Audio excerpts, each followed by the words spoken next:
Mais dans l'actualité, il y a aussi l'affaire Jubilard. Ça y est, c'est décidé par la justice officiellement. Cédric Jubilard va être jugé devant une cour d'assises pour le meurtre de Delphine, son épouse disparue dans la nuit du 15 au 16 décembre 2020 à Cagnac-les-Mines dans le Tarn. Son corps n'a jamais été retrouvé. On fait le point avec les éclaireurs. Et avec Fanny Wegscheider. Fanny, pourquoi donc cette décision? Pourquoi Cédric Jubilard est-il renvoyé aux assises? Eh bien parce que les deux juges d'instruction qui ont rendu hier leur ordonnance de mise en accusation ont déterminé qu'il y avait suffisamment d'éléments à charge à l'encontre de Cédric Jubilard, éléments matériels, éléments de personnalité, témoignages, pour le confondre, et également qu'il y avait en parallèle toutes les hypothèses, les autres hypothèses avaient pu être éliminées de par les investigations. Alors regardez dans cette ordonnance ce qui a été mis en avant comme élément à charge à l'encontre de Cédric Jubilard. Tout d'abord, qu'il mentait beaucoup depuis le début de cette enquête. Dès le premier jour, le lendemain de la disparition de sa femme, il refuse par exemple que les gendarmes fouillent dans son téléphone portable pour en étudier la géolocalisation. À de nombreuses reprises, il élude les questions des enquêteurs. Également mis en avant le fait qu'il ait modifié plusieurs fois les versions de ces faits en fonction de l'avancée de l'enquête et en désignant d'autres personnes à sa place, en accusant d'autres personnes de la disparition de sa femme. Des investigations minutieuses et exhaustives ont également permis, selon cette ordonnance, de prouver que Delphine n'avait aucune raison de partir sans en informer personne, ni raison personnelle. Elle était bien dans son nouveau couple avec son amant, elle était bien dans sa maternité également, et puis elle était bien dans sa fonction d'infirmière.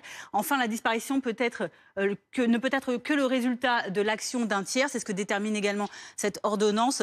Or, personne d'autre n'a été inquiété par cette disparition. Il n'y a eu aucune preuve, en tout cas à l'heure actuelle, d'un enlèvement. Voici les raisons pour lesquelles Cédric Jubilard sera donc présenté devant la cour des assises pour être jugé, ce qui corrobore également les réquisitions du parquet de Toulouse qui avait été remis le 3 novembre dernier. Quels sont les autres éléments à charge? Alors, autres éléments à charge, vous allez le voir également énoncé dans cette ordonnance de mise en accusation. Cédric Jubilard serait la dernière personne à avoir vu Delphine vivante avant sa disparition. Également retrouvé peu après le début de cette investigation, sur le haut du pyjama de Cédric, il y avait une trace de sang de Delphine. Enfin, c'est très étrange qu'il ait lancé cette machine à laver peu de temps après la disparition signalée de sa femme. Une machine à laver dans laquelle on a retrouvé une couette et une housse de couette tachée de sang également. Et puis les déplacements de Cédric également sont très suspects, le sens de la voiture notamment, et puis aussi le fait que le podomètre de son téléphone portable montre qu'il a fait très peu de pas alors qu'il a pourtant indiqué qu'il avait recherché sa femme. Le couple était en instance de séparation. Delphine envisageait de refaire sa vie avec son amant. Ce que Cédric Jubilard, très jaloux, n'acceptait pas du tout. Un contexte de couple qui pourrait confirmer la hypothèse d'une dispute finalement entre Cédric Jubilard et sa femme la nuit de sa disparition. Exactement, une dispute qui fait l'objet également de plusieurs témoignages dans le cadre de ces investigations. Témoignages tout d'abord du fils de Cédric et de Delphine, Louis, âgé à l'époque de 6 ans, qui avait parlé d'une dispute entre ses parents cette nuit-là. Également des voisins qui avaient témoigné de cris entendus également dans cette nuit. Et enfin, par la découverte d'une paire de lunettes qui a été cassée.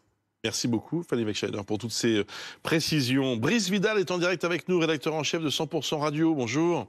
Merci de nous joindre. Votre radio suit de très près cette affaire depuis le début. Il va y avoir un procès.